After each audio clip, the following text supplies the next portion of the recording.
ಈಗ ಫಸ್ಟ್ ಸಾರಿ ನೋಡೋಣ ಬರ್ರಿ. ಸಾರಿ ಯಾವ್ಯಾವ ರೀತಿ ಕಲೆಕ್ಷನ್ ತರಿಸಿದ್ದೆ ನಾನು ಅಂತ ಹೇಳಿ. ಭಾರಿ ಭಾರಿ ಕಲೆಕ್ಷನ್ಸ್ ಇದ್ವು ನನ್ನ ಹತ್ರ. ಈಗ ಸಾರಿ ಉಳಿತಾಯ ನೋಡೋದಾತಂದ್ರೆ ನಾನು 200 ರೂಪಾಯಿ ಸೀರೆ ತೊಗೊಂಡು ಬಂದೆ ಅಂದ್ರೆ 300 ರೂಪಾಯಿಗೆ ಸೇಲ್ ಮಾಡ್ತಿದ್ದೆ. ಈ ಒಂದು ಅದ್ರ ಅಲ್ಲಿಂದ ಬಂದಿದ್ದ ಸೀರೆಗಳು ಮಾತ್ರ ಫುಲ್ ಡಿಫ್ರೆಂಟ್ ಆಗೇ ಇದ್ವು. ನಾನು ಹೇಳಿರೋ ಸೀರೆ ಅಲ್ಲಿ ಯಾವುದು ಇಲ್ವೇ ಇಲ್ಲ. ತಲೆ ನನಗೆ ಬಿಸ್ನೆಸ್ ಬೇಡವೇ ಬೇಡಪ್ಪ ಅಂತ ಅನಿಸ್ಬಿಡ್ತದೆ. ಯಾಕಂದ್ರೆ ಬಂದಾಗ ಅವ್ರಿಗೆಲ್ಲ ಫುಲ್ ಸೀರೆನ ಓಪನ್ ಮಾಡಿ ತೋರಿಸಲೇಬೇಕು. ನೀವು ಆಮೇಲೆ ತೋರಿಸಿದ್ಮೇಲೆ ಅವ್ರು ಇಷ್ಟಪಟ್ಟು ತೊಗೊಂಡ್ರು ನಿಮ್ಮ ಪುಣ್ಯ. ಅದನ್ನ ಒಂದು ಸರಿ ನೀವೇನಾದರೂ ಬರ್ರಿ ಇವತ್ತು ಉಳಿದಿರೋಂಥ ಸ್ಟಾಕ್ನ ತೋರಿಸ್ತೀನಿ. ಎಷ್ಟೆಲ್ಲ ಸೀರೆಗಳು ಹಂಗೆ ಉಳ್ತಾವು. ಬಟ್ ಸೇಲ್ ಮಾಡಬೇಕಾಗಿತ್ತು. ಈಗಲೂ ಬೇಜಾರಾಗ್ತೈತಿ. ಯಾಕಂದ್ರೆ ಎಷ್ಟೊಂದು ಸೀರೆಗಳನ್ನೆಲ್ಲ ಹೊತ್ಕೊಂಡು ಹಂಗೆ ಬಂದುಬಿಟ್ವಿ. ಈ ಸೀರೆಗಳು ನೋಡಿ, ರೇಷ್ಮೆ ಸೀರೆ ಅದು ಫಸ್ಟ್ ತೋರಿಸಿದ್ದು. ಇನ್ನಿದು ಫ್ಯಾನ್ಸಿ ಸಾರಿ ಓನ್ಲಿ 600 ರುಪೀಸ್ ಇದೆ. ಇನ್ನು ಇದು ಡೈಲಿ ವೇರ್ 200 ರುಪೀಸ್ ಅದ. ಸೊ ಏನು ರೇಟಿಗೆ ತೊಗೊಂಡು ಬಂದಿದ್ನಲ್ಲ ಅದ ರೇಟಿಗೆ ಸೇಲ್ ಮಾಡ್ಲಿಕ್ಕತ್ತೀನಿ. ಈಗ ನೋಡಿರಿ, ಹಂಗೆ ನಿಮಗೂ ಐಡಿಯಾ ಇರ್ತದೆ. ಇದು ನೋಡಿರಿ, ಸಾರಿ ಬಾರ್ಡ್ರಿಗೆ ಲೇಸ್ ಬರ್ತದೆ, ಮಿರರ್ ಲೇಸ್. ಸೊ ಈ ಸಾರಿನ ಬರೀ 400 ರೂಪಾಯಿಗೆ ಸೇಲ್ ಮಾಡ್ತಿದ್ದೆ. ಅದರೊಳಗನ ಇನ್ನೊಂದು ಕಲರ್ ತೋರಿಸ್ತೀನಿ ಅಂತೇಳಿ ನಿಮ್ಗೆ. ನೋಡಿ, ಈ ಥರ ಸ್ವಲ್ಪ ಕಲರ್ ಚೇಂಜ್ ಬರ್ತದೆ, ಮಿರರ್ದ ಬಾರ್ಡ್ರ್. ಇನ್ನು ಇದು ಸಿಲ್ಕ್, ಇಲ್ಲಿ ನೋಡ್ಲಿಕ್ಕೆಲ್ಲ ಸಾಫ್ಟ್ ಸಿಲ್ಕ್ ಬರ್ತಾವೆ, 650 ರುಪೀಸ್. ಇದು ಫ್ಯಾನ್ಸಿ ನೋಡಿರಿ, ಭಾಳ ಅಂದ್ರೆ ಭಾಳ ಸಾಫ್ಟ್ ಸಾರಿ. ಏಜ್ ಆದವ್ರು ಉಟ್ಕೋಬೋದು, ವಯಸ್ಸಿದ್ದವರು ಉಟ್ಕೋಬೋದು. ಇನ್ನು ಇದನ್ನು ಫ್ಯಾನ್ಸಿ ಸಾರಿ ಆರ್ಟ್ ಸಿಲ್ಕ್ ಅಂತ ಬರ್ತಾವಲ್ಲ, ಆರ್ಟ್ ಸಿಲ್ಕ್ನು ಈಗಿನ ಟ್ರೆಂಡಿಗೆ ಭಾಳ ಅದ. ಆ್ಯಕ್ಚುಲಿ ಏಜ್ ಆದವ್ರನ್ನೂ ಉಟ್ಕೋಬೋದು, ಸಣ್ಣ ವಯಸ್ಸು ಹುಡುಗಿಯಾರನ್ನೂ ಉಟ್ಕೋಬೋದು, ಅಷ್ಟು ಸಾಫ್ಟ್ ಬರ್ತದೆ. ಇದು ಸೇಮ್ 650 ರೇಟ. ಇನ್ನು ಇದು ಡೈಲಿ ವೇರ್ 400 ರುಪೀಸ್ ವಿತ್ ಕುಚ್ಚು ಬರ್ತದೆ, ಮಾರ್ವಾಡಿ ಥರ ಬರ್ತದೆ. ಇನ್ನು ಇದು ಹೈದ್ರಾಬಾದ್ ಪಟೋಲಾ ಸಾರಿ ಅಂತ ಕರೀತಾರೆ, ಜರಿ ಸಾರಿ, ಬರೀ 400 ರುಪೀಸ್. ಇನ್ನು ಇಂಥ ಸಾರಿ ಅಂತ ಸಿಕ್ಕಾಪಟ್ಟೆ ಹೋಗ್ತಾಯಿದ್ದು. ನನ್ನ ಹತ್ರ ಗಿಫ್ಟೆಡ್ ಸಾರಿ ಅಂತ ಹೇಳಿ ಯಾರಾದರೂ ಈಗ ವರಮಹಾಲಕ್ಷ್ಮಿ ಪೂಜೆಗೆ ಏನಾದರೂ ಗಿಫ್ಟ್ ಕೊಡಬೇಕಂದ್ರೂ ಕೊಡ್ಬೋದು. ಇದು ನೋಡಿದ್ರೆ ಓನ್ಲಿ 650 ರುಪೀಸ್ ವಿತ್ ಬ್ಲೌಸಿಗೆ ವರ್ಕ್ ಬರ್ತದೆ. ಯಾರಿಗಾದ್ರೂ ಗಿಫ್ಟ್ ಕೊಡಲಿಕ್ಕೆ ಮಾಡಲಿಕ್ಕೆ ಮಾತ್ರ ಪನ್ನ ಒಳಗೆ ಚಲೋ ಇರ್ತಾವೆ. ಇನ್ನಿದು ಡಿಸೈನರ್ ಸಾರಿ, ಅದು 700 ಬೀಳ್ತೈತಿ. ಇದು ಆಗಲೇ ತೋರಿಸಿದ್ನಲ್ಲ ಸೇಮ್. ಇದು ಬಾರ್ಡ್ರಿಗೆ ಅಷ್ಟೇ ಡಿಸೈನ್ ಬರ್ತದೆ, ವಿತ್ ಕುಚ್ಚು ಮತ್ತು ಬ್ಲೌಸಿಗೆ ವರ್ಕ್ ಬರ್ತೈತಿ. ಭಾಳ ಟ್ರೆಂಡೊಳಗಿರೋಂಥ ಸಾರಿಗಳು. ಇನ್ನು ಇವು ದುಪ್ಪಟ್ಟಗಳು ಸಿಲ್ಕ್ ಬೇಸ್ನಾಗ ಬರ್ತಾವಲ್ಲ ಅಂತ ದುಪ್ಪಟ್ಟ ಇಟ್ಟಿದ್ದೆ. ಇಷ್ಟೆಲ್ಲ ಇಟ್ಟು ಖರೆ ಎಲ್ಲ ಒಂದು ರೀತಿ ಭಾಳ ಬೇಜಾರಾಗ್ಬಿಡುತ್ತೆ ನನಗೆ. ಇದು ನೋಡಿರಿ, ಇದು ಫ್ಯಾನ್ಸಿ ಸಾರಿ. ಇದು ಆ್ಯಕ್ಚುಲಿ 1500 ಇತ್ತು, ಈಗ ಬರೀ 800 ರುಪೀಸಿಗೆ ನಾನು ಇದನ್ನು ಸೇಲ್ ಮಾಡ್ಲಿಕ್ಕತ್ತೀನಿ. Favourite sari half and half sari ಬರ್ತದೆ. ಇದು ಬರೀ ಸೆರೆಗೊಳಗೆ ಅಷ್ಟೇ ಹಿಂಗೆ ವರ್ಕ್ ಬರ್ತೈತಿ. ಏನು ಉಳ್ಕಿದ್ದು ಹಾಫ್ ಆ್ಯಂಡ್ ಹಾಫ್ ಅಂದರೆ ನೀರಿಗೆ ಒಳಗೆ ಚೆಕ್ಸ್ ಬರ್ತದೆ. ನೋಡ್ರಿ ಇಲ್ಲಿ ಏನು ಬರ್ತದೆ, ಸೆರೆಗೊಳಗೆ ಅಷ್ಟೇ ಆ ಥರ ಡಿಸೈನ್ ಬರ್ತದೆ. ನೀರಿಗೆ ಒಳಗೆ ಮಾತ್ರ ಚೆಕ್ಸ್. ಇನ್ನು ಉಳ್ಕಿದ ಸಾರಿ ಫುಲ್ ಪ್ಲೇನ್ ಬಾರ್ಡ್ರ್ ಬರ್ತೈತಿ, ಹಾಫ್ ಆ್ಯಂಡ್ ಹಾಫ್. ಇದು ಆ್ಯಕ್ಚುಲಿ ರೇಟ್ 1500. ಈಗ ನಾನು ಇಟ್ಟಿರೋಂಥ ರೇಟ್ 700.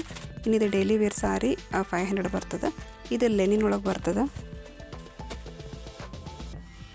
ಇದು ಕಲರ್ ನೋಡ್ರಿ, ಆ್ಯಕ್ಚುಲಿ ಮಾರ್ರಿ ಅದ. ಇದು ಫುಲ್ ಸಾಫ್ಟ್ ಕೂಡ್ತದೆ, ಕಾಟನ್ ಥರನ ಪ್ಯೂರ್ ಲೆನಿನ್ ಬರ್ತದೆ. ಇದು ಓನ್ಲಿ ಬರೀ 500 ರುಪೀಸ್. ಕಲರ್ ಸಿಕ್ಕಾಪಟ್ಟೆ ಸಿಗ್ತಾಯಿದ್ದು. ಫುಲ್ ಕಾಟನ್ ಥರನ ಬರ್ತಾವೆ, ಮಲ್ಮಲ್ ಕಾಟನ್ ಥರನ ಬರ್ತಾವೆ. ಅಷ್ಟು ಸಾಫ್ಟ್ ಇರ್ತಾವೆ ಸಾರಿಗಳು. ಸ್ವಲ್ಪ ಜರಿ ಇರ್ತದೆ ಮಿಕ್ಸ್. ಹೆಂಗದಿರಿ? ನಾನಂತೂ ಸೂಪರ್ ಅದೀನಿ. ನಾನು ನಿಮ್ಮ ನಮ್ಮ ಲೋಕ. ಫಸ್ಟ್ ನೋಡೋಣ ಅಂತ ಏನಂದ್ರೆ, ನಾವು ಯಾವುದೋ ಒಂದು ಬಿಸ್ನೆಸ್ ಮಾಡ್ತೀವಿ ಅಂತಂದಮೇಲೆ ನಾವು ಇದಕ್ಕೆ ಇನ್ವೆಸ್ಟ್ಮೆಂಟನ್ನು ಹೆಂಗೆ ಮಾಡ್ತೀವಿ ಅನ್ನೋದು ಇಂಪಾರ್ಟೆಂಟ್ ಆಗ್ತೈತಿ. ಯಾಕಂದ್ರೆ ಬಿಸ್ನೆಸ್ ಸ್ಟಾರ್ಟ್ ಮಾಡ್ತೀವಿ, ಸಿಕ್ಕಾಪಟ್ಟೆ ನಮ್ಮ ಕಲೆಕ್ಷನ್ಸ್ ಇತ್ತಂದ್ರೆ ಜನ ಬಂದು ತೊಗೊಂಡು ಹೋಗ್ತಾರೆ. ಹಂಗೆ ಕಲರ್ ಬೇಕಾಗ್ತೈತಿ. ಜನ ಇಷ್ಟಪಡುವಂಥದ್ದು ಏನಂದ್ರೆ, ನೀವು ಒಂದೇ ಒಂದು ಕಲೆಕ್ಷನ್ ಇಟ್ಕೊಂಡು ಕೂಡ್ತೀನಿ ಅಂತಂದ್ರೆ ಯಾರೂ ಅಲ್ಲಿ ಇಷ್ಟನ ಪಡಂಗಿಲ್ಲ. ಸಿಕ್ಕಾಪಟ್ಟೆ ವೆರೈಟಿ ಆಫ್ ಬಂಡಲ್ಸ್ ಬೇಕಾಗ್ತೈತೆ, ಅಲ್ಲಿ ಹ್ಯೂಜ್ ಆಫ್ ಬಂಡಲ್ಸ್ ಬೇಕಾಗ್ತೈತಿ, ಬೇರೆ ಬೇರೆ ಥರ ಬೇಕಾಗ್ತದೆ. ಹಾಗಾಗಿ ಬಿಸ್ನೆಸ್ ಮಾಡ್ಬೇಕಾದ್ರೆ ನಾವೇನು ಅನ್ಕೋತೀವಿ ಅಂದ್ರೆ, ಬೇರೆ ಬೇರೆ ಥರ ಅಂದರೆ ಪ್ಯಾಟರ್ನ್ ಒಳಗೆ ಬೇರೆ ಬೇರೆ ತಂದು ಇಟ್ಕೊಳ್ಳೋಣ ಅಂತ ಹೇಳಿ ಯೋಚನೆ ಮಾಡಿ ನಾನು ಸ್ವಲ್ಪ ಇನ್ವೆಸ್ಟ್ಮೆಂಟನ್ನು ಜಾಸ್ತಿ ಮಾಡಿದೆ. ಸ್ಟಾರ್ಟಿಂಗಲ್ಲಿ ಏನು ಇನ್ವೆಸ್ಟ್ಮೆಂಟ್ ಜಾಸ್ತಿ ಆಗಿರಲಿಲ್ಲ, ಸ್ವಲ್ಪನೇ ತಂದು ಇಟ್ಕೊಂಡ್ವಿ. ಆಮೇಲೆ ಹೋಗ್ತಾ ಕಸ್ಟಮರ್ಸ್ ಬರ್ಲಿಕ್ಕೆ ಸ್ಟಾರ್ಟ್ ಮಾಡಿದ್ರು. ಬಟ್ ಸೀರೆ ಬಿಸ್ನೆಸ್ಸಿಂದ ಏನು ಅಂತಂದ್ರೆ ಪ್ರಾಬ್ಲಮ್, ಕಸ್ಟಮರ್ಸ್ ಶಾಪಿಗೆ ಏನೋ ಬರ್ತಾರೆ, ಅದ್ರ ಪ್ರಾಬ್ಲಮ್ ಏನಪ್ಪಾ ಅಂತ ನೋಡೋದಾತಂದ್ರೆ, ಹೆಂಗೆ ಸೀರೆನ ನೋಡ್ತಿರ್ತಾರೆ. ಈಗ ಎಷ್ಟೋ ವೆರೈಟಿ ಆಫ್ ನಾವು ಸಾರಿಗಳನ್ನ ತೋರಿಸ್ತೀವಿ ಅವ್ರಿಗೆ. ನಮ್ಮ ಹತ್ರ ಇರೋದು ಸ್ಟಾರ್ಟಿಂಗ್ ಬಿಸ್ನೆಸ್ ಅಲ್ಲ, ಒಂದು 4-5 ಪ್ಯಾಟರ್ನ ತಂದಿಟ್ಕೋತೇವೆ, ಇಲ್ಲಪ್ಪ ಒಂದು 2-3 ಪ್ಯಾಟರ್ನ ತಂದಿಟ್ಕೋತೇವೆ. ಪ್ಯಾಟರ್ನ್ ಅಂತ ಕೂಡಲೇ ಅವ್ರು ಹೆಂಗೆ ಮಾಡ್ತಾರೆ, ಒಂದೊಂದು ಸಾರಿಗಳನ್ನ ನೀವು ತೊಗೊಂಡು ಬರೋಕೆ ಹೋದ್ರೆ ಅವ್ರು ಕೊಡಂಗಿಲ್ಲ. ಫುಲ್ ಬಂಡಲ್ ತೊಗೋಬೇಕಂದ್ರೆ ಹೋಲ್ಸೇಲ್ನಾಗ ತೊಗೋಬೇಕಾಕೈತಿ ನೀವು. ಅವಾಗ ಏನಾಗ್ತದೆ, ಬಲ್ಕ್ ಒಳಗೆ ಸಿಗ್ತಾವೆ ನಿಮ್ಗೆ. ಬಲ್ಕ್ ಅಂದ್ರೆ ಒಂದು ಪ್ಯಾಟರ್ನ್ ಒಳಗೆ ಒಂದು 8-10, ಇನ್ನೊಂದು ಬಲ್ಕ್ ಒಳಗೆ ಒಂದು 20, ಈ ಥರ ಪ್ಯಾಟರ್ನ್ ಸಿಗ್ತಾವೆ ನಿಮ್ಗೆ.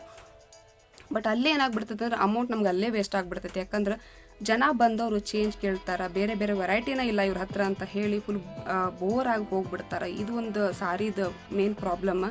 ಇನ್ನು ಸೆಕೆಂಡ್ ಪ್ರಾಬ್ಲಮ್ ಏನಪ್ಪ ಅಂದ್ರೆ, ಸಿಕ್ಕಾಪಟ್ಟೆ ಇನ್ವೆಸ್ಟ್ಮೆಂಟ್ ಮಾಡಿಬಿಡ್ತೀವಿ. ಇನ್ವೆಸ್ಟ್ಮೆಂಟ್ ಮಾಡಿ ಅಲ್ಲಿ ನಡೆಯಾಕತ್ತೈತೋ ಇಲ್ಲೋ ಅಂತ ಅನ್ನೋದು ನೋಡ್ಬೇಕಾಕೈತಿ. ಅದನ್ನ ಯಾವುದೂ ನೋಡೋಂಗಿಲ್ಲ ನಾವು. ಇನ್ವೆಸ್ಟ್ಮೆಂಟ್ ಮಾಡಿಬಿಡ್ತೀವಿ, ಕಸ್ಟಮರ್ ಏನೋ ಬರ್ತಾರೆ, ಆದ್ರೆ ಆ ಒಂದು ಸ್ಟಾಕ್ ಹಳೇದಾಗಿ ಹೋಗ್ತೈತಿ. ಆ ಹಳೆ ಸ್ಟಾಕನ್ನು ಯಾರೂ ತೊಗೊಳಂಗಿಲ್ಲ. ಆ ಹಳೆ ಸ್ಟಾಕನ್ನು ಮೊದಲು ಖಾಲಿ ಮಾಡಕ್ಕೆ ನೋಡ್ರಿ, ಆಮೇಲೆ ಮತ್ತೆ ಹೊಸದಾಗಿರುವಂಥ ಬಟ್ಟೆನ ತೊಗೊಂಡು ಬಂದು ಮತ್ತೆ ಸೇಲ್ ಮಾಡಿರಿ. ಏನು ಮಾಡ್ತೀವಿ ಅಂದ್ರೆ, ಈ ಹಳೆ ಸ್ಟಾಕ್ ಹೊಂಟಿಲ್ಪ, ಅದಕ್ಕೆ ಮತ್ತೆ ಬೇರೆ ಪ್ಯಾಟ್ರನ್ ತೊಗೊಂಡು ಬರೋಣ ಅಂತ ಹೇಳಿ ಮತ್ತೆ ಬೇರೆ ಪ್ಯಾಟ್ರನ್ನ ತರಕ್ಕೆ ನೋಡ್ತೀವಿ. ನಾವು ಮಾಡೋ ತಪ್ಪ ಇದು. ಖಾಲಿ ಆಗೋವರೆಗೂ ಯಾವ ಒಂದು ಸೀರೆ ಬಂಡಲ್ನ ತರಿಸ್ಲಿಕ್ಕೆ ಹೋಗಬೇಡ್ರಿ. ಬಟ್ ನಂದು ಹೆಂಗೆ ಅನುಭವ ಆಯ್ತಪ್ಪ ಅಂತಂದ್ರೆ, ಸ್ಟಾರ್ಟಿಂಗ್ ನಾನು ಜಾಸ್ತಿ ಇನ್ವೆಸ್ಟ್ಮೆಂಟ್ ಮಾಡಿರಲಿಲ್ಲ, ಸ್ವಲ್ಪನೇ ತೊಗೊಂಡು ಬಂದ್ವಿ. ಬಟ್ ಅದೆಲ್ಲ ಮೂವ್ ಆಗ್ತಿತ್ತು, ಹೋಗ್ತಾನೆ ಇತ್ತು. ಆಮೇಲೆ ಏನಾಗ್ಬಿಡ್ತು ಅಂತಂದರೆ, ಕಸ್ಟಮರ್ಸು ಸಿಕ್ಕಾಪಟ್ಟೆ ಬರ್ಲಿಕ್ಕತ್ರು. ಬಟ್ ನನಗೂ ಅದು ಖುಷಿ ಆಯ್ತು. ಆದ್ರೆ ಪ್ರಾಬ್ಲಮ್ ಏನಪ್ಪ ಅಂದ್ರೆ, ಸಾರಿ ಬಂದಾಗ ನಾವು ಸಾರಿ ಫುಲ್ ಬಿಚ್ಚಿ ತೋರಿಸ್ಬೇಕಾಗ್ತೈತೆ. ಯಾಕಂದ್ರೆ ಒಂದೊಂದು ಸ್ವಲ್ಪ ಡ್ಯಾಮೇಜ್ ಬಂದಿರ್ತಾವೆ, ಒಂದಿಷ್ಟು ಏನೋ ಹೆಚ್ಚು ಕಡಿಮೆ ಆಗಿರ್ತಾವೆ, ಲೇಸ್ ಹುಚ್ಚಿರ್ತಾವೆ. ಇದನ್ನೆಲ್ಲ ನೋಡಿ ನಾವು ಅವ್ರಿಗೆ ಪ್ಯಾಕ್ನ ಮಾಡಿಕೊಡ್ಬೇಕು. ನಾವು ಮಾಡಿಲ್ಲ ಅಂದ ತಕ್ಷಣ ಏನಾಗ್ತದೆ ಅಂದರೆ, ತೊಗೊಂಡು ಹೋಗಿ ಇಷ್ಟ ಆಗಲಿಲ್ಲ ಅಂದ ತಕ್ಷಣ ಅವ್ರೇನು ಮಾಡ್ತಾರೆ, ಇಲ್ಲ ಇದು ಹಂಗಾಗೈತಿ, ಇದು ಹಿಂಗಾಗೈತಿ ಅಂತ ರಿಟರ್ನ್ ತೊಗೊಂಡು ಬರ್ತಾರೆ. ಆವಾಗ ನಮಗೆ ಅನ್ನಿಸ್ತದೆ, ಈ ಒಂದು ಎದಕ್ಕೂ ಬಿಸ್ನೆಸ್ ಬೇಡಪ್ಪ ಅಂತ ಅನ್ನಿಸ್ಬಿಡ್ತದೆ. ಯಾಕಂದ್ರೆ ಬಂದಾಗ ಅವ್ರಿಗೆಲ್ಲ ಫುಲ್ ಸೀರೆನ ಓಪನ್ ಮಾಡಿ ತೋರಿಸ್ಲೇಬೇಕು. ನೀವು ಆಮೇಲೆ ತೋರಿಸಿದ ಮೇಲೆ ಅವ್ರು ಇಷ್ಟಪಟ್ಟು ತೊಗೊಂಡ್ರು, ನಿಮ್ಮ ಪುಣ್ಯ. ಅದನ್ನು ಒಂದು ಸಲ ನೀವೇನಾದರೂ ಓಪನ್ ಮಾಡಿದ್ರಿ ಅಂದ್ರೆ ಅದು ಮುಗ್ದ ಹೋತು, ಯಾರು ತೊಗೊಳಂಗಿಲ್ಲ. ಯಾಕಂದ್ರೆ ಸೀರೆ ಓಪನ್ ಮಾಡಿ ಇಟ್ರಿ ಅಂದರೆ ಯಾರೂ ಮುಟ್ಟೋದಿಲ್ಲ. ಅದು ಒಂದು ಪ್ರಾಬ್ಲಮ್. ಅಲ್ಲಿ ಹೆಂಗಿರ್ತೈತಲ್ಲ ಪ್ಯಾಕ್ ಹಂಗೆ ಇರಬೇಕು, ಶೋಕ ಅಂದ್ರಷ್ಟು ಜನ ಬಂದು ತೊಗೋತಾರೆ. ಅದು ಒಂದು ಪ್ರಾಬ್ಲಮ್ಮು. ಅದು ಒಂಥರ ಹೆಂಗಂದ್ರೆ, ಆ ಬಿಚ್ಚಿರೋ ಸೀರೆನೂ ಡೆಡ್ ಇನ್ವೆಸ್ಟ್ಮೆಂಟನ್ನು ಆತ ಹೋತು ಮೂಲಿಗೆ ಅಂತ ಅನ್ನೋದನ್ನ ಆತ. ಇನ್ನು ಇದೆಲ್ಲ ನೋಡಿದ್ರೆ ಏನು ಅನ್ಸ್ತದೆ ಅಂದರೆ, ಸಣ್ಣ ಬೇರೆ ಬಿಸ್ನೆಸ್ಸು, ಟೈಲರಿಂಗು ಅದೆಲ್ಲ ಕಲ್ತ್ರೆ ಬೆಟರ್ ಅನಿಸ್ತೈತಿ. ಸೀರೆ ಬಿಸ್ನೆಸ್ ಯಾರು ಮಾಡ್ತಿರಲ್ಲ, ಅದರಿಂದ ಒಳ್ಳೇದೂ ಅದ. ಏನಂದ್ರೆ ಭಾಳ ನಿಮ್ಗೆ ಕಸ್ಟಮರ್ಸ್ ಬರಾಕತ್ತಾರ, ರೆಗ್ಯುಲರ್ ಕಸ್ಟಮರ್ಸು. ನೀವು ಕ್ಯಾರಿ ಮಾಡ್ಕೊಂಡು ಹೊಂಟ್ರಿ ಅಂದರೆ ಸೀರೆ ಬಿಸ್ನೆಸ್ಸಿಂದ ನೀವು ಚಲೋನು ಇನ್ಕಮ್ನು ಅದ, ಇಲ್ಲ ಅಂತ ನಾನು ಹೇಳೋಂಗಿಲ್ಲ. ಆದ್ರೆ ಅದರಿಂದ ಸಿಕ್ಕಾಪಟ್ಟೆ ಟ್ರಬಲ್ಲು ಹಂಗದ. ಒಬ್ಬೊಬ್ಬರು ಹೇಳ್ತಿರ್ತಾರೆ, ಮನೆ ಒಳಗೆ ಸೇಲ್ ಮಾಡೋರು ನಾವು ಏನು ಮಾಡ್ತೀವಿ ಅಂದ್ರೆ, ಇನ್ಸ್ಟಾಲ್ಮೆಂಟ್ ಮೇಲೆ ಸೇಲ್ ಮಾಡ್ತೀವಿ. ಇನ್ಸ್ಟಾಲ್ಮೆಂಟ್ ಅಂದ್ರೆ ಹೆಂಗೆ ಸೇಲ್ ಮಾಡ್ತೀರಿ ಅಂತ ಕೇಳಿದೆ. ಇನ್ಸ್ಟಾಲ್ಮೆಂಟ್ ಅಂದ್ರೆ ಅವರು ತಿಂಗಳ ಇಷ್ಟು ಕಟ್ ಮಾಡ್ಕೊಳ್ಳೋದು. ಇವಾಗ 500 ರೂಪಾಯಿ ಸಾರಿ ತೊಗೊಂಡ್ರಿ, ತಿಂಗಳ ಕೊಟ್ಟು ಮುಟ್ಟಿಸ್ತಾ ಇರ್ತಾರೆ. ಬಟ್ ಫಸ್ಟಿಗೆ ಬಂದು ತೊಗೊಂಡು ಹೋಗ್ಬಿಡ್ತಾರಂತ ಅವರು. ಆಮೇಲೆ ಹಿಂಗೆ ಇನ್ಸ್ಟಾಲ್ಮೆಂಟ್ ಮೇಲೆ ಕಟ್ಕೊಳ್ಳೋದಿರ್ತದೆ. ಆ ರೀತಿನೂ ಮಾಡ್ಬೋದು ಇಷ್ಟಪಡೋರು. ಬಟ್ ನಮ್ಮದು ಶಾಪ ಇತ್ತಲ್ಲ, ಹಾಗಾಗಿ ಬರ್ತಾಯಿದ್ರು, ತೊಗೊಂಡು ಹೋಗ್ತಾಯಿದ್ರು. ನೀವು ಯಾವುದೋ ಒಂದು ಬಿಸ್ನೆಸ್ ಮಾಡ್ತೀರಿ ಅಂದರೆ, ಮಾತಾಡೋವಂಥ ನ್ಯಾಕ್ ಮಾತ್ರ ಭಾಳನೇ ಬೇಕು. ನಮಗೇನು ಮಾತಾಡೋಕೆ ಬರೋಂಗಿಲ್ಲ, ಬಿಡೋಂಗಿಲ್ಲ ಅಂತಂದ್ರೆ ಇಲ್ಲಿ ಬಿಸ್ನೆಸ್ ಮಾಡೋದು ವೇಸ್ಟ್. ಅಂಥವ್ರಂತೂ ಮಾಡಲಿಕ್ಕೆ ಹೋಗ್ಬೇಡ್ರಿ. ಯಾಕಂದ್ರೆ ಮಾತಾಡಿ ನೀವು ಕಸ್ಟಮರ್ಸ್ನ ಅಟ್ರಾಕ್ಷನ್ ಮಾಡಬೇಕಾಗ್ತೈತಿ. ಇಲ್ಲಾಂದ್ರೆ ಅವ್ರು ನೀವು ಏನಾರು ಮಾಡಿರಿ, ಅಲ್ಲಿ ಇಟ್ಬಿಟ್ರಿ ಅಂದ್ರೆ ಯಾರು ಮುಟ್ಟಂಗನ ಇಲ್ಲ. ಇದು ಚಲೋ ಅದ ನೋಡ್ರಿ, ಇದು ಹಂಗದ ನೋಡ್ರಿ, ಇದು ಹಿಂಗದ ನೋಡ್ರಿ ಅಂತ ಹೇಳಿ ಮಾಡಿ ಕೊಟ್ಟು ಕಳಿಸೋವಂಥ ಟ್ಯಾಲೆಂಟ್ ಇರೋವಂಥ ಮನುಷ್ಯರು ಬೇಕಾಗ್ತೈತಿ. ನಾವು ಸೇಲ್ ಮಾಡಬೇಕು ಅಂದರೆ ಅಂಥ ಒಂದು ಏನಂದ್ರೆ ಪರ್ಸ್ನಾಲಿಟಿ ಇತ್ತಪ್ಪ ಅಂದ್ರೆ ಗೋವಾನ ನೀವು ಮಾಡ್ಕೊಳ್ಬೋದು. ಬಿಸ್ನೆಸ್ನ ಒಳ್ಳೇದಾಗಲಿ ಯಾರಿಗಾಯ್ತು. ಯಾರೆಲ್ಲ ಈ ಬಿಸ್ನೆಸ್ನ ಸ್ಟಾರ್ಟ್ ಮಾಡ್ಬೇಕಂತಿರಲ್ಲ, ಸ್ವಲ್ಪ ಯೋಚನೆನ ಮಾಡಿರಿ. ಬಟ್ ಒಳ್ಳೇದೂ ಅದ, ಇಲ್ಲ ಅಂತ ನಾನೇನು ಹೇಳಂಗಿಲ್ಲ, ಕೆಟ್ಟದದ ಅಂತ ಹೇಳಂಗಿಲ್ಲ. ಮೆಂಟಲಿ ಪ್ರಿಪೇರ್ ಆಗಬೇಕಾಕೈತಿ. ಅವ್ನು ಹೆಂಗೆ ಹ್ಯಾಂಡಲ್ ಮಾಡಬೇಕು, ಆಮೇಲೆ ಸಾರಿಗಳನ್ನೆಲ್ಲ ಬಲ್ಕ್ಗಳು ಹೆಂಗೆ ತರಿಸ್ಬೇಕು. ನೀವು ಸ್ಟಾರ್ಟ್ ಮಾಡಿದ ತಕ್ಷಣ ಸಿಕ್ಕಾಪಟ್ಟೆ ಬಲ್ಕೆಲ್ಲ ತಂದು ಶಾಪ್ ಒಳಗಾಯ್ತು, ಮನೆ ಒಳಗಾಯ್ತು ಹಾಕೊಳ್ಳಿಕ್ಕೆ ಹೋಗಬೇಡ್ರಿ. ಜಸ್ಟ್ ಸ್ವಲ್ಪ ಏನಂದ್ರೆ ತಂದು ಇಟ್ಕೊಳ್ರಿ ಸ್ಟಾರ್ಟಿಂಗ್. ಆಮೇಲೆ ಮತ್ತೆ ನೀವು ಇನ್ವೆಸ್ಟ್ಮೆಂಟ್ ಅಂದರೆ ಕಸ್ಟಮರ್ಸ್ ಯಾವ ರೀತಿ ಬರೋಕ್ಕೆ ಸ್ಟಾರ್ಟ್ ಮಾಡ್ತಾರಲ್ಲ, ಆವಾಗ ನೀವು ಏನಂದ್ರೆ ತರಿಸ್ಕೊಳ್ರಿ, ಅವಾಗ ನಡೀತದೆ. ಯಾಕಂದ್ರೆ ರೆಗ್ಯುಲರ್ ಕಸ್ಟಮರ್ ಏನಿರ್ತಾರಲ್ಲ ಅವರಂತೂ ಬರ್ತಾರೆ. ಇವಾಗ ನನ್ನ ಹತ್ರ ಖಾಲಿ ಆಯ್ತು ಅಂತಂದ ತಕ್ಷಣ ಅವ್ರು ಕಾಲ್ ಮಾಡ್ತಿದ್ರು, ಸಿಸ್ಟರ್ ಹೊಸದು ಯಾವುದಾದ್ರೂ ಮಾಲ್ ಬಂದಿದ್ರೆ ಹೇಳ್ರಿ ಸಿಸ್ಟರ್ ಅಂತ ಹೇಳಿ. ಸೊ ಅಂಥ ಒಂದು ಕಸ್ಟಮರ್ಸು ನಿಮ್ಗೆ ಸಿಗ್ತಾರೆ ಇಲ್ಲಿ. ಆದರೆ ರೆಗ್ಯುಲರ್ ಕಸ್ಟಮರ್ನ ನೀವು ಮಾಡ್ಕೊಳ್ಳೇಬೇಕಿಲ್ಲ ಅಂದ್ರೆ ನೀವು ಎಷ್ಟು ತೊಗೊಂಡು ಬಂದರೂ ನಾವು ಮನ್ಯಾಗ ಕುಂದಿರ್ತೀವಿ, ಅವರ ಬರ್ತಾರೆ, ಎಲ್ಲೂ ನಡೆಯಂಗೆ ಇಲ್ಲಿದೆ. ಇದೆಲ್ಲ ನಾವು ಇನ್ವೆಸ್ಟ್ಮೆಂಟ್ ಮಾಡಿ ಆಮೇಲೆ ಸಿಕ್ಕಾಪಟ್ಟೆ ಕಸ್ಟಮರ್ ಬರೋಕ್ಕೆ ಸ್ಟಾರ್ಟ್ ಮಾಡಿದ್ರು ಅಂತ ಹೇಳಿ ನಾವು ಸ್ವಲ್ಪ ಇನ್ವೆಸ್ಟ್ಮೆಂಟ್ ಜಾಸ್ತಿ, ಒಂದು 3 ಲಕ್ಷ ತನಕ ಏನೋ ಇನ್ವೆಸ್ಟ್ಮೆಂಟ್ ಹೋಯ್ತು, 3-4 ಮೇ ಬಿ ಹೋಗಿರ್ಬೋದು. ಅಷ್ಟೆಲ್ಲ ಇನ್ವೆಸ್ಟ್ಮೆಂಟ್ ಮಾಡಿ ನಾವು ಸೀರೆನ ತರಿಸ್ಕೊಂಡ್ವಿ. ಯಾಕಂದ್ರೆ ಕಸ್ಟಮರ್ ಬರಾಕತ್ತರು ಕಂಟಿನ್ಯೂಸ್ ಆಗಿ. ಹಬ್ಬ ದಿನನೂ ಸ್ವಲ್ಪ ಜಾಸ್ತಿನ ಬರ್ಲಿಕ್ಕತ್ತರು. ಮತ್ತು ಏನು ಮಾಡೋಕ್ಕಾಗ್ತದೆ, ತರಿಸ್ಕೊಂಡೋಗಿ ಬಿಡೋನು ಹೋಗಲಿ ಅಂತ ಹೇಳಿ ನಾವು ಬೇರೆ ಥರ ಇವಾಗ ದುಪಟ್ಟ ಆಗಿರ್ಬೋದು, ಪ್ಯಾಂಟ್ಗಳಾಗಿರ್ಬೋದು, ಪ್ಲಾಜೋ ಪ್ಯಾಂಟು, ಸ್ಟ್ರೇಟ್ ಪ್ಯಾಂಟ್ಸು, ಆಮೇಲೆ ಇಯರಿಂಗ್ಸು, ಇದೇ ಥರ ಸಿಕ್ಕಾಪಟ್ಟೆ ಕಲೆಕ್ಷನ್ಸ್ ಇಟ್ವಿ. ಹಂಗೆ ಕಸ್ಟಮರ್ಸ್ನು ಮತ್ತು ಟಾಪ್ ವಿತ್ ಪ್ಯಾಂಟ್ ಈ ಥರ, ಆಮೇಲೆ ಹೆವಿ ಕಲೆಕ್ಷನ್ಸು ಎಲ್ಲ ಥರನೂ ನಾವು ಸೇಲ್ ಮಾಡೋಕೆ ಸ್ಟಾರ್ಟ್ ಮಾಡಿದ್ವಿ. ಕುರ್ತೀಸ್ ಅಂತೂ ಒಂದು ಸ್ವಲ್ಪನೂ ಬೀಳಾರ್ದು ಎಲ್ಲ ಖಾಲಿ ಆಗಿಬಿಡುತ್ತೆ. ಸಾರಿಗಳು ಮಾತ್ರ ಹೆಂಗೆ ಅಂತಂದ್ರೆ, ನೀವು ಬಿಚ್ಚಿ ತೋರಿಸಿದ್ರೆ ಮಾತ್ರ ತೊಗೊಂಡು ಹೋಗ್ತಾರೆ. ಅದು ಬಿಚ್ಚಿ ತೋರಿಸಿದ್ದು ತೊಗೊಂಡು ಹೋಗಲಿಲ್ಲ ಅಂತಂದ್ರೆ ಅದು ನಮ್ಮ ತಲೆಗಿನ, ಹಾಗಾಗಿನ ಸ್ವಲ್ಪ ಎಲ್ಲ ಉಳ್ಯಾಕೆ ಸ್ಟಾರ್ಟ್ ಮಾಡಿದ್ವು. ಇದರಿಂದ ನಮಗೂ ರಗಡಾಗಿ ಹೋಯ್ತು. ಆದರೂ ಉಳಿಲಪ್ಪ, ಇನ್ನೊಂದ್ರಾಗೇನೋ ತಕ್ಕೋಬೋದಲ್ಲ ಅಂತ ಹೇಳಿ ಮತ್ತು ಬಿಡ್ಲಿಕ್ಕೂ ಮನಸ್ಸಾಗತ್ತಿಲ್ಲ. ಹಾಗಾಗಿ ನಾವು ಸ್ಟಾರ್ಟ್ ಮಾಡಿದ್ವಿ. ಬಿಸ್ನೆಸ್ ಏನೋ ಚಲೋ ಹೊಂಡ್ತು. ಆಮೇಲೆ ಯಾರು ಕಣ್ಣು ಬಿತ್ತೋ ಏನೋ ಗೊತ್ತಿಲ್ಲ. ಬಟ್ ಭಾಳ ಅಂದ್ರೆ ಭಾಳ ಬೇಜಾರಾಗಿ ಹೋಗ್ಬಿಡುತ್ತೆ. ಇಷ್ಟೆಲ್ಲ ನಾವು ಬಿಸ್ನೆಸ್ನ ಸ್ಟಾರ್ಟ್ ಮಾಡಿ ಇಷ್ಟೆಲ್ಲ ಇನ್ವೆಸ್ಟ್ಮೆಂಟ್ ಹಾಕಿ ನಮ್ಮ ಮನೆಯೊಳಗೆ ಸ್ವಲ್ಪ ಪ್ರಾಪರ್ಟಿ ಇಶ್ಯೂಸ್ ಎಲ್ಲ ಆಗಿ ಎಲ್ಲ ಜಗಳ ಆಗಿ ಆ ಒಂದು ಶಾಪ್ನ ಕ್ಲೋಸ್ ಮಾಡಿಸ್ಬಿಟ್ರೆ ಅಲ್ಲಿ ಇರ್ಲಾರ್ದಂಗೆ ಆಗೋತು. ಹಾಗಾಗಿ ನಾವು ರಾಯಚೂರೊಳಗೆ ಇರ್ಲಾರ್ದ ಅಂದ್ರೆ ನನ್ನ ಗಂಡನ ಮನೆ ರಾಯಚೂರು, ಅಲ್ಲಿಂದ ಬಿಟ್ಟು ಬೇರೆ ಕಡೆ ಬಂದ್ವಿ. ಏನೋ ಹೇಳ್ತಾರೆ ನೋಡ್ರಿ, ದುಶ್ಮನ್ ಬಗಲ್ ಮೇಹೆ ಅಂತ ಹೇಳಿ. ಹೊರಗ್ನವ್ರಿನಷ್ಟ ಒಂದು ನಮ್ಮ ಮೇಲೆ ಖುಷಿ ಪಟ್ರು ಮನೆ ಒಳಗೆ ಇರೋವಂಥ ಸಂಬಂಧಿಕರು ಏನದಾರಲ್ಲ ಭಾಳ ಅಂದ್ರೆ ಭಾಳ ಹೊಟ್ಟೆ ಕಿಚ್ಚಿನಿಂದ ನಮ್ಮನ್ನು ಬದುಕಾಕೂ ಬಿಡಂಗಿಲ್ಲ, ಈ ಕಡೆ ಸಾಯಕ್ಕೂ ಬಿಡಂಗಿಲ್ಲ, ಹಂಗೆ ಮಾಡಿಬಿಡ್ತಾರೆ. ಆ ನಡೆಯುವಂಥ ಬಿಸ್ನೆಸ್ ಯಾರು ಕಣ್ಣು ಬಿತ್ತೋ ಏನೋ ಗೊತ್ತಿಲ್ಲ, ನನಗೆ ಚಲೋನೂ ನಡೆದಿತ್ತು, ಅವರಿಗೆ ಸಹಿಸ್ಕೊಳಕ್ಕಾಗಲಿಲ್ಲ ಏನೋ, ಅಲ್ಲಿ ಬಂದು ಬಹಳ ಕಿರಿಕಿರಿ ಮಾಡಾಕತ್ರು ಅಂತ ಹೇಳಿ ನಾವು ಇರೋವಂಥ ಜಾಗನೂ ಬಿಟ್ವಿ. ಬಟ್ ಎಲ್ಲ ಸ್ಟಾಕುಗಳೆಲ್ಲ ಹಂಗೆ ಉಳ್ಕೊಂಬಿಟ್ವು. ಹಾಗಾಗಿ ನಾನು ಏನು ಹೇಳ್ತೀನಂದ್ರೆ, ಯಾರಾತು ಇಂಥ ಬಿಸ್ನೆಸ್ನ ಸ್ಟಾರ್ಟ್ ಮಾಡ್ತೀನಂದ್ರೆ ಯೋಚನೆ ಮಾಡಿ ತರಿಸ್ಕೊಡ್ರಿ. ಮತ್ತು ಏನಂದರೆ ಇನ್ವೆಸ್ಟ್ಮೆಂಟ್ನ ಸ್ವಲ್ಪ ಕಡಿಮೆ ಮಾಡಿಕೊಡ್ರಿ, ಅದ ಬೆಟ್ರು. ಇಷ್ಟೆಲ್ಲ ನಿಮ್ಗೆ ಕಲೆಕ್ಷನ್ಸ್ನ ತೋರಿಸ್ತೀನಿ, ಭಾಳ ಕಲೆಕ್ಷನ್ಸ್ನ ಇಡಬೇಕಾಕೈತಿ. ಸ್ಟಾರ್ಟಿಂಗ್ ಒಳಗೆ ಜನಕ್ಕೆ ಗೊತ್ತಾಗಲಿ, ಫಸ್ಟ್ ನೀವು ಜನಕ್ಕೆಲ್ಲ ಗೊತ್ತಾದ್ಮೇಲೆ ಬೇಕಿದ್ರೆ ಎಷ್ಟಾದರೂ ತಂದಿಟ್ಕೋರಿ, ಹೋಗೇ ಹೋಗ್ತಾವೆ.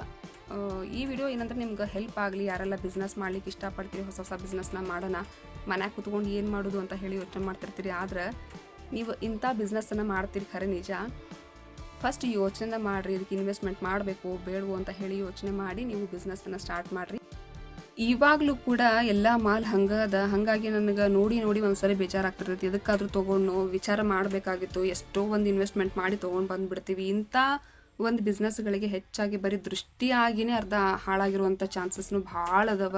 ಯಾವುದೋ ಬಿಸ್ನೆಸ್ ಆಗಿರ್ಬೋದು, ಅರ್ಧ ಏನಂದ್ರೆ ಇನ್ನೊಬ್ರು ಹೊಟ್ಟೆ ಕಿಚ್ಚಿಗೆ ಹಾಳು ಮಾಡೋಕೆ ನೋಡ್ತಿರ್ತಾರೆ. ಯಾಕಂದ್ರೆ ನಮ್ಮ ಸುತ್ತಮುತ್ತ ಹೆಚ್ಚಾಗಿ ಖುಷಿ ಪಡೋದಕ್ಕಿಂತ ಖುಷಿ ಪಡ್ತೀನಿ ಅನ್ನೋ ಆ್ಯಕ್ಟಿಂಗ್ನ ಜಾಸ್ತಿ ಇರ್ತದೆ. ಆದ್ರೆ ಮನಸ್ಸೊಳಗೆ ಮಾತ್ರ ಇವ್ರಿಗೆ ಒಳ್ಳೇದಾಗಬಾರ್ದು, ಇವ್ರಿಗೆ ಕೆಟ್ಟದಾಗಲಿ, ಇವ್ರು ಹಾಳಾಗಿ ಹೋಗಲಿ ಅಂತನ ಮನಸ್ಸೊಳಗೆ ಅನ್ಕೋತಿರ್ತಾರೆ. ಅವ್ರಿಗಿಂತ ನಾವು ಚಲೋ ಅದೇವಲ್ಲ, ನಾವೇ ಚಲೋ ಇರಬೇಕು ಅನ್ನೋ ಒಂದು ಇದು ಹೊರಗ್ನವ್ರಿಗಿಂತ ಸ್ವಲ್ಪ ಮನೆಯೊಳಗೆ ಇದ್ದವ್ರದ್ದು ಜಾಸ್ತಿ. ಹೀಗಾಗಿ ನಾವು ಆ ಊರನ್ನ ಬಿಟ್ಟು ಬಂದುಬಿಟ್ವಿ. ಯಾಕಂದ್ರೆ ನಮ್ಮ ರಿಲೇಷನ್ ಒಳಗನ ನಮಗೆ ಹಂಗೆ ಮಾಡಿಬಿಟ್ರು.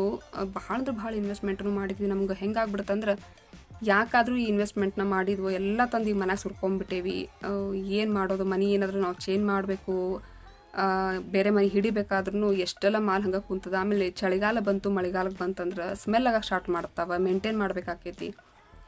ಇದೆಲ್ಲ ನೋಡಿ ನಾನು ಖರೇನ ಭಾಳ ಬೇಜಾರಾಗ್ಬಿಡ್ತು.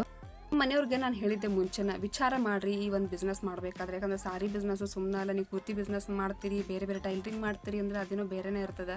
ಆದರೆ ಈ ಸಾರಿ ಬಿಸ್ನೆಸ್ ಹಂಗಲ್ಲ. ನಿಮ್ಗೆ ಒಂದು ಸಾರಿ ಬಿಚ್ಚಿ ತೋರಿಸಿದ್ವಿ ಅಂತಂದ್ರೆ ಅದು ಮೂಲಿ ಗುಂಪಾಗ್ಬಿಡ್ತೈತಿ. ನಾವು ಹೆಚ್ಚಾಗಿ ದುಡ್ಡು ಕೊಟ್ಟು ತರೋದಕ್ಕಿಂತ ಏನಂದ್ರೆ ಅಲ್ಲಿ ಬರೀ ಇನ್ವೆಸ್ಟ್ಮೆಂಟಾಗಿ ಹೋಗ್ತಿರ್ತೈತಿ, ಬಂದು ಕೈಗೆ ಹತ್ತದೇ ಕಡಿಮೆ ಇರ್ತದೆ. ಯಾಕಂದ್ರೆ ನಾವು ಬೇರೆ ಕಡೆಯಿಂದ ಮಾಲ್ ತರಿಸ್ಬೇಕಾಗ್ತಿರ್ತೈತಿ.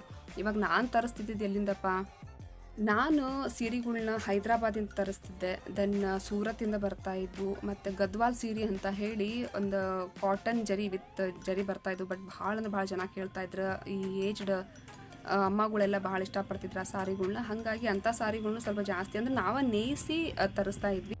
ನೇಯಿಸಿ ತರಿಸಿರೋ ಅಂಥ ಕಲರ್ನ ಹೇಳ್ತಿದ್ರು ಅವ್ರು, ಬ್ಲೂ ಕಲರ್ ಬೇಕು ಅಂದ್ರೆ ಆ ಬ್ಲೂ ಕಲರ್ದು ನೇದಿರೋಂಥ ಸೀರೆ ಸಿಗ್ತಾಯಿತ್ತು. ಇನ್ನು ಡೈಲಿ ವೇರು ಸಿಕ್ಕಾಪಟ್ಟೆ. ಆಮೇಲೆ ಸೂರತ್ತಿಂದ ಆಗಿರ್ಬೋದು, ಮತ್ತು ಹೈದ್ರಾಬಾದಿಂದ, ಮತ್ತು ಆದೋನಿ ಅಂತ ಹೇಳಿ ಬರ್ತಾಯಿತ್ತು. ನಮಗೆ ನಿಯರ್ ಆಗ್ತಿತ್ತು ರಾಯಚೂರಿಂದ. ಅಲ್ಲಿಂದ ಸಿಕ್ಕಾಪಟ್ಟೆ ಹೋಗಿ ನಾವು ಕಲೆಕ್ಷನ್ಸ್ನ ಬೇಕಾಗಿರುವಂಥವು ಎಷ್ಟು ಬೇಕಲ್ಲ ಅಷ್ಟು ಲಿಮಿಟೆಡ್ ಒಳಗೆ ತೊಗೊಂಡು ಬರ್ತಿದ್ವಿ. ಜನಕ್ಕೆ ಇಷ್ಟ ಆಗುವಂಥ ಟ್ರೆಂಡಿಗಿರುವಂಥ ಸೀರೆಗಳನ್ನ ತೊಗೊಂಡು ಬರ್ತಿದ್ವಿ. ನೀವು ಬಿಸ್ನೆಸ್ ಮಾಡತ್ತೀರಂದ್ರೆ ಇದೊಂದು ಟೆಕ್ನಿಕ್ನ ತಲೆಯಲ್ಲಿ ಇಟ್ಕೋರಿ. ಏನಂದ್ರೆ ಒಂದೇ ಕಡೆಯಿಂದ ತಂದು ನಾವು ಸೀರೆಗಳನ್ನ ಹಾಕ್ಕೊಂಡು ಬಂದು ಇಲ್ಲಿ ಯಾರೂ ತೊಗೊಳಂಗಿಲ್ಲ, ಡ್ಯಾಮೇಜ್ಗಳೆಲ್ಲ ಬರ್ತಿರ್ತಾವೆ, ಅದನ್ನೆಲ್ಲ ನೋಡಿ ಕೊಡಬೇಕಾಕೈತಿ ಕಸ್ಟಮರ್ಗೆ. ಈಗ ಸಾರಿ ಉಳಿತಾಯ ನೋಡೋದಾತಂದ್ರೆ, ನಾನು 200 ರೂಪಾಯಿ ಸೀರೆ ತೊಗೊಂಡು ಬಂದೆ ಅಂದ್ರೆ 300 ರೂಪಾಯಿಗೆ ಸೇಲ್ ಮಾಡ್ತಿದ್ದೆ.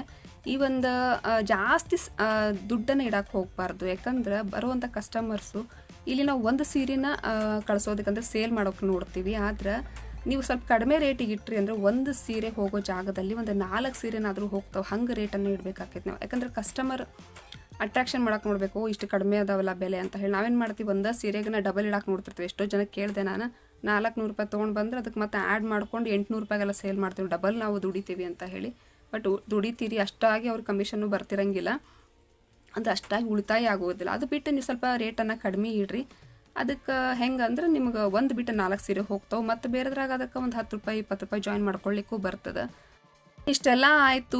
ಈಗ ಲಾಸ್ಟ್ ಏನಪ್ಪ ಅಂದ್ರೆ ಕೊರಿಯರ್ ಚಾರ್ಜ್ ಹೆಂಗೆ ಅಂತಂದ್ರೆ ಒಂದು 1000-2000 ಈ ಥರ ಬರ್ತಾಯಿತ್ತು. ನೀವು ಯಾವ ರೀತಿ ಕೆ ಜಿ ಗಟ್ಟಲೆ ತೊಗೋತಾ ಇರ್ತಾರೆ ಅವ್ರು. ಕೆ ಜಿ ನೀವು ಹೆಂಗೆ ತರಿಸ್ತೀರಲ್ಲ ಅದ್ರ ಮೇಲೆ ಡಿಪೆಂಡ್ ಇರ್ತೈತಿ. ಅದನ್ನು ಫಸ್ಟ್ ಅವ್ರ ಶಾಪಿಂದ ಮೂವ್ ಆಗಬೇಕಂದ್ರೆ ಅಲ್ಲಿಂದ ಆಟೋ ಚಾರ್ಜ್ ಇರ್ತೈತೆ. ಟ್ರಕ್ವರೆಗೂ ಮೂವ್ ಆಗ್ಬೇಕಂದ್ರೆ ಆ ಟ್ರಕ್ವರೆಗೂ ಮತ್ತು ಬೇರೆ ಅದು ಕೊರಿಯರ್ ಚಾರ್ಜ್, ಅದು ಕೊರಿಯರ್ ಚಾರ್ಜು 1,000 2,000 ಡಿಪೆಂಡ್ ಆನ್ ನಿಮ್ಮ kg ಅದ್ರ ಮೇಲೆ ಡಿಪೆಂಡ್ ಆಗ್ತದೆ. ಹಿಂಗೆ ನಾವೆಲ್ಲ ಇನ್ವೆಸ್ಟ್ಮೆಂಟ್ ಮಾಡಿ ಕಿರಿಕಿರಿ ಜಾಸ್ತಿ, ಅದ್ರ ಟೆನ್ಷನ್ ಜಾಸ್ತಿ. ಒಂದ್ಸರಿ ಏನಾಗ್ಬಿಟ್ಟಿತ್ತು ಅಂತ ತರ್ಸಾಕಂತ ಹೋಗಿ ನಾನು ದುಡ್ಡು ಸಿಗಾಕೊಂಡ್ಬಿಡ್ತು. ಎಷ್ಟಂದ್ರೆ ಒಂದು 15,000-16 ಸಾವಿರ ರೂಪಾಯಿ ಸಿಗಾಕೊಂಡ್ಬಿಡುತ್ತೆ. ನಾನು ಸೂರತ್ ಒಳಗಿಂದ ಒಂದು ಏನೋ ಯೂಟ್ಯೂಬ್ ಒಳಗೇನೆ ಎಲ್ಲ ನೋಡಿ ತರಿಸ್ಕೊಳ್ಳೋಣ, ಸರಿ ಆರ್ಡ್ರ್ ಮಾಡೋಣ ಅಂತ ಹೇಳಿ ಆರ್ಡ್ರ್ ಮಾಡೋಕ್ಕೆ ಹೋದೆ. ಅದರಲ್ಲಿ 16 ಸಾವಿರ ರೂಪಾಯಿ ಹೋಯಿತು. ಅವನೇನು ಮಾಡ್ದೆ ಅಂದ್ರೆ, ಇಲ್ಲ ನಾನು ಒಂದಿಷ್ಟು ಪ್ಯಾಟರ್ನ ಕಳಿಸಿದೆ, ನನಗೆ ಭಾಳ ಇಷ್ಟ ಆಯಿತು, ನನಗೆ ಯಾವ್ದು ಪ್ಯಾಟರ್ನ್ ಬೇಕೋ ಚೂಸ್ ಮಾಡ್ಕೊಂಡು ನೀವು ಸ್ಕ್ರೀನ್ಶಾಟ್ನ ಕಳಿಸ್ತೀನಿ, ನಾನು ಇವೆಲ್ಲ ಸೀರೆಗಳನ್ನ ಕೊಟ್ಟು ಕಳಿಸ್ತೀನಿ ಅಂತಂದ. ಆಯಿತು ಅಂತ ಹೇಳಿ ನಾನೇನು ಮಾಡಿದೆ ಅಂದ್ರೆ, ಆ ದುಡ್ಡನ್ನು ಫಸ್ಟಿಗೆ ಹಾಕ್ಬಿಡ್ಬೇಕು ಅವ್ರಿಗೆ, ಅಂದ್ರೆ ಮಾತ್ರ ಅಲ್ಲಿ ಬಿಲ್ ಸ್ಟಾರ್ಟ್ ಆಗ್ತೈತಿ, ಮೂವ್ ಆಗತ್ತೈತೆ ನೋಡ್ರಿ ಅಂತ ಹೇಳಿ ಟ್ರ್ಯಾಕಿಂಗ್ ಐಡಿನೂ ಕೊಟ್ಟಾವ. ಆಯ್ತು ಬಿಡಂತ ಖುಷಿ ಆದೇನ. ಆದ್ರೆ ಅಲ್ಲಿಂದ ಬಂದಿದ್ದ ಸೀರೆಗಳು ಮಾತ್ರ ಫುಲ್ ಡಿಫ್ರೆಂಟಾಗೇ ಇದ್ವು. ನಾನು ಹೇಳಿರೋ ಸೀರೆ ಅಲ್ಲಿ ಯಾವುದು ಇಲ್ಲವೇ ಇಲ್ಲ. ತಲೆ ನನಗೆ ಗಿರ್ರಂತ ತಿರುಗಿ ಹೋಗ್ಬಿಡ್ತೆ. ಯಾಕಂದ್ರೆ 16 ಸಾವಿರ ರೂಪಾಯಿ ನಾನು ಹಾಕಿದ್ದ ಅಮೌಂಟ್ ಮನೆಯೊಳಗೆ ಹೇಳಿದ್ರೆ ಬೈಸ್ಕೋತೇವಿ. ಅದು ಒಂಥರ ಹೆಂಗಂದ್ರೆ ನನಗೆ ಅನುಭವದ ಪಾಠ ಅಂತ ಹೇಳ್ತಾರೆ ನೋಡ್ರಿ, ಹಂಗಾಗ್ಬಿಡುತ್ತೆ. ಯಾಕಾದರೂ ಅದು ಆರ್ಡ್ರ್ ಮಾಡಿದ್ನೋ ಏನೋ ಗೊತ್ತಿಲ್ಲ. ಆಮೇಲೆ ಅಲ್ಲಿರೋಂಥ ಪೊಲೀಸ್ಗೆ ಹೆಂಗೆ ಮಾಡೋದು, ಅಲ್ಲಿರೋಂಥ ಪೊಲೀಸಿಗೆ ಕಾಂಟ್ಯಾಕ್ಟ್ ಮಾಡಿದೆ. ಅದನ್ನು ಎಲ್ಲಿಂದ ನಾನು ನಂಬರ್ ತೊಗೊಂಡೆ ಅಂತ, ಅದು ಗೂಗಲ್ ಒಳಗೆ ನಂಬರ್ ತೊಗೊಂಡು ಪೊಲೀಸಿಗೆ ಕಾಂಟ್ಯಾಕ್ಟ್ ಮಾಡಿ, ಹಿಂದಿ ಅಂತೂ ಬರಬೇಕಾಕೈತಿ, ಕನ್ನಡ ಮಾತಾಡೋಕ್ಕೆ ಬರೋಂಗಿಲ್ಲ ಅಲ್ಲಿಯವ್ರಿಗೆ. ಅವ್ರಿಗೆ ಕಾಂಟ್ಯಾಕ್ಟ್ನ ಮಾಡಿ ಅವ್ರಿಗೆ ಹೇಳಿ ಸರ್ ಹಿಂಗಾಗೈತಿ ಅಂತ ತಕ್ಷಣ ಅವರು ಸ್ವಲ್ಪ ದಿನ ಆಯ್ತು ನಾನು ಕೊಡಿಸ್ತೇನೆ ಹಂಗೆ ಅಂದವರು ಆ ಪೊಲೀಸನ್ನು ಕೈ ಕೊಟ್ಬಿಟ್ರೆ ಮತ್ತು ಏನು ಮಾಡೋದು ಅಂತ ಹೇಳಿ ಸ್ವಲ್ಪ ದಿನ ಹಂಗೆ ಅವ್ರಿಗೆ ಕಿರಿಕಿರಿ ಮಾಡಿದೆ. ಸರ್ ಹಿಂಗಾಗೈತಿ ಪ್ಲೀಸ್ ಅಮೌಂಟ್ ಕೊಡಿಸ್ರಿ ಅಂತ ಹೇಳಿ. ಆದರೂ ಸ್ವಲ್ಪ ದಿನ ಕಾಡಿಸಿ ಒಂದೂವರೆ ತಿಂಗಳು ಹಂಗೆ ಎಳೆದು ಹೋಗ್ತದೆ. ಆಮೇಲೆ ಅವನು ಒಂದೂವರೆ ತಿಂಗಳಾದಮೇಲೆ ದುಡ್ಡು ಬಂತು. ಅಲ್ಲಿವರೆಗೂ ಎಷ್ಟು ಟೆನ್ಷನ್ ಆಗಿಬಿಟ್ಟಿತ್ತು ಅಂತ. ಬಟ್ ಕೊರಿಯರ್ ಚಾರ್ಜು ಅದು ಇದು ಅಂತ ಹೇಳಿ ಎಲ್ಲ ಮುರ್ಕೋತಾನೆ ಹೋಗಿದ್ದು. ಮನೆಯೊಳಗೆ ಕಿರಿಕಿರಿ ಬಹಳಲ್ಲ. ಮೊದಲು ಇನ್ವೆಸ್ಟ್ಮೆಂಟ್ ಮಾಡ್ತಿರ್ತೀರಿ, ಯೋಚನೆ ಮಾಡೋಂಗಿಲ್ಲ, ಹೆಣ್ಮಕ್ಳು ಯಾರ್ಯಾವುದೋ ಮಾತು ನಂಬ್ಕೊಂಡು ದುಡ್ಡು ಕೊಟ್ಟು ಬಂದುಬಿಡ್ತೀರಿ ಅಂತ ಹೇಳಿ ಬಯಸ್ಕೊಳ್ಳೋದಾಗ್ಬಿಡ್ತದೆ.